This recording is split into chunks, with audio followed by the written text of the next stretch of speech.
नमस्कार दोस्तों, क्या आप जानते हो कि पैसे का आविष्कार कैसे हुआ, जिसे पाने के लिए आज हर कोई दिन रात मेहनत करता है। हर इंसान इस पैसे के पीछे भागता रहता है। आखिर पैसे में इतनी ताकत आई कहां से? तो आज के इस वीडियो में हम बात करेंगे पैसे के इतिहास के बारे में, जैसे पैसे की खोज कब हुई, क्यों हुई और कैसे हुई। इसकी खुद में कोई कीमत नहीं है, परंतु यह दूसरी वस्तुओं की कीमत को बताता है। Right around 1500 BC, the ancient empire of Egypt actually made gold. They were the first. It has the Bitcoin. Yeah, this online currency offers a new way to.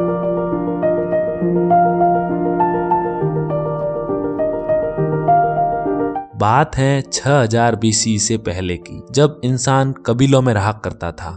उसका एक ही मकसद था, शिकार करके अपनी भूख को मिटाना। और यह जरूरी नहीं कि हमेशा उन्हें शिकार मिल जाए। तो इस मुश्किल को दूर करने के लिए उन्होंने एक प्रणाली अपनाई जिसे बार्टर सिस्टम के नाम से जाना जाता है। बार्टरिंग प्रणाली का जन्म मेसोपोटामिया में हुआ, जो आज के समय में इटली के नाम से जाना जाता है। इसमें आसपास के कबीले एक दूसरे के साथ ट्रेड करते थे। जैसे एक कबीले से मांस लेने के लिए दूसरा कबीला हथियार देता था, क्योंकि भूख तो हमेशा लगती है और अगर हम किसी से कोई वस्तु छीन कर लें तो हम उस वस्तु को एक बार ही ले सकते हैं, लेकिन हम उन्हें कुछ देकर अपने काम की वस्तुएं ले सकते हैं, जिससे कबीलों के रिश्ते भी काफी अच्छे हुए।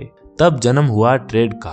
परंतु तब सबसे बड़ी समस्या यह थी कि जैसे किसी व्यक्ति को हथियार चाहिए और उसके पास अनाज है, तो उस व्यक्ति को ऐसे व्यक्ति को ढूंढना पड़ता था जिसके पास हथियार हो, और यह जरूरी नहीं कि जिसके पास हथियार हो उसे अनाज की जरूरत हो। यह काफी मुश्किल था और यह ट्रेड लोगों की जरूरतें पूरी नहीं कर पा रही थी। तब 2500 BC के आसपास एक ऐसे पैसे की शुरुआत हुई जिसे कमोडिटी मनी के नाम से जाना जाता है। हमने हर उस वस्तु को पैसा बना दिया जो नायाब थी, और हमने इसके साथ ट्रेड करनी शुरू कर दी, जैसे गाय, भैंस, बकरी, कुल्हाड़ी, चाकू, तलवार, तीर, नमक, मोरपंख, वेल टीथ, कौड़ी और यहाँ तक कि इंसानों को भी गुलाम के रूप में इस्तेमाल किया जाता था। इस प्रणाली से मनुष्य की जिंदगी थोड़ी सरल हो गई थी, परंतु तब एक समस्या सामने आई, जो थी वस्तुओं की वास्तविक कीमत की।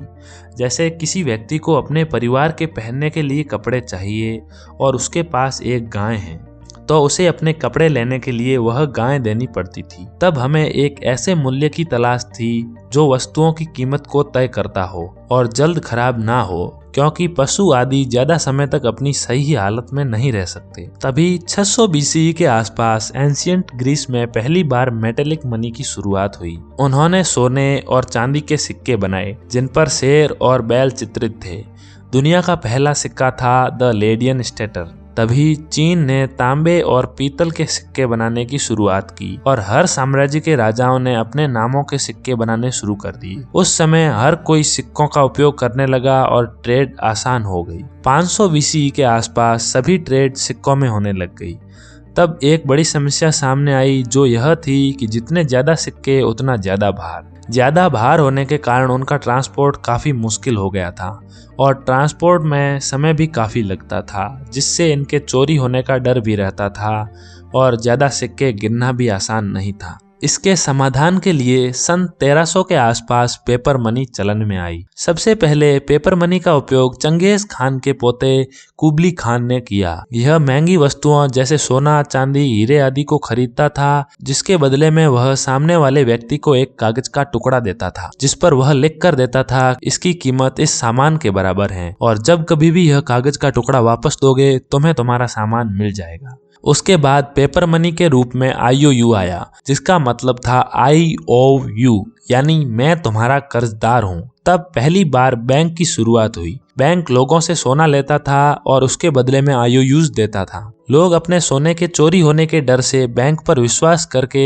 सोना बैंक को दे देते थे और बैंक से IOUs ले लेते थे, और बैंक IOUs को प्रिंट कर सकता था। इसका फायदा उठाते हुए बैंक ने सोने से ज्यादा IOUs प्रिंट कर दिए और लोगों को लोन दे दिए, जिससे बाजार में पेपर मनी ज्यादा हो गई और इन्फ्लेशन यानी महंगाई बढ़ गई। लोगों के IOUs की कीमत कम हो गई, तब लोग बैंक को IOUs देने वापस गए, परंतु बैंक के पास पर्याप्त सोने के सिक्के नहीं थे और बैंक ने उससे ज्यादा पेपर मनी प्रिंट कर दी। तो लोगों का बैंक पर विश्वास नहीं रहा और काफी सालों तक बैंक्स बंद हो गए और लोग सोने के सिक्कों के साथ ट्रेड करने लगे। सन 1816 में ब्रिटेन ने एक कानून बनाया जो यह था कि बैंक के पास जितना सोना होगा बैंक उतने ही पैसे प्रिंट कर सकता है। तब महंगाई भी संतुलित थी और सभी देशों ने इस नियम को लागू कर दिया। सन 1900 में यूएस ने गोल्ड स्टैंडर्ड को अपना लिया। उसके बाद सन 1930 में यूएसए में भारी महामंदी का दौर आया, जिससे वस्तुओं की कीमतें गिर गई और कंपनियों की आय कम हो गई, जिससे कंपनियां घाटे में चलने लगी और कंपनियों के पास कर्मचारियों को देने के लिए पर्याप्त पैसा नहीं था, जिससे अर्थव्यवस्था में भारी गिरावट आई और लोगों के पास पैसा और रोजगार दोनों नहीं थे। यह सरकार के लिए बहुत बड़ी मुश्किल थी। इस मुश्किल से निपटने के लिए सन 1933 में राष्ट्रपति फ्रैंकलिन डी रोजवेल्ट ने डॉलर और सोने के रिश्ते को तोड़ दिया और पेपर मनी सबसे बड़ी बन गई, जिसकी अपने आप में बड़ी कीमत थी। ज्यादा पेपर मनी प्रिंट करने पर महंगाई की स्थिति बन जाती है। इससे बचने के लिए अमेरिका ने सेंट्रल बैंक फेड को बनाया, जो पैसे के संतुलन पर ध्यान रखता था और महंगाई और महामंदी के बीच संतुलन बनाने का काम करता था। अब पेपर मनी एक IOU नहीं थी, अब यह फिएट मनी बन गई थी, जिसकी खुद में एक अलग कीमत थी। अब दुनिया की सारी करेंसीज फिएट मनी है। पेपर मनी ने काफी मुश्किलों को हल कर दिया, जैसे इनको गिनना, कहीं ले जाना और संभालना आसान था, परंतु पेपर मनी को ट्रांसपोर्ट करने में काफी समय लगता था और हमें इसे ट्रांसफर करने में और स्पीड चाहिए थी।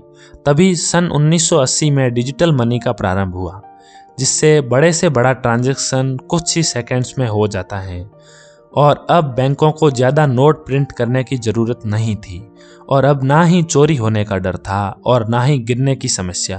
और आज के समय में हमारा जीवन डिजिटल मनी के बिना काफ़ी मुश्किल होगा।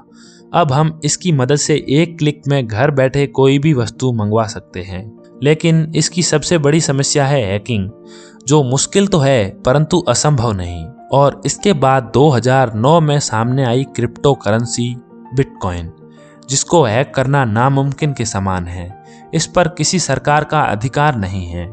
यह फिएट मनी नहीं है। इसके फाउंडर सतोशी नाकामोटो हैं, जिसके बारे में किसी को कुछ भी पता नहीं है। इसकी तकनीक आज के क्रेडिट कार्ड और ऑनलाइन पेमेंट से 1000 गुना अधिक है। इसकी कीमत 2009 में $0 थी और 2011 में यह $1 के बराबर थी और नवंबर 2021 में इसकी कीमत $64,000 थी, जो इसकी आज तक की सबसे अधिक कीमत थी। इसको ट्रैक करना मुश्किल है, जिसकी वजह से इसके द्वारा गैर कानूनी तरीके से पैसों का आदान प्रदान किया जा सकता है।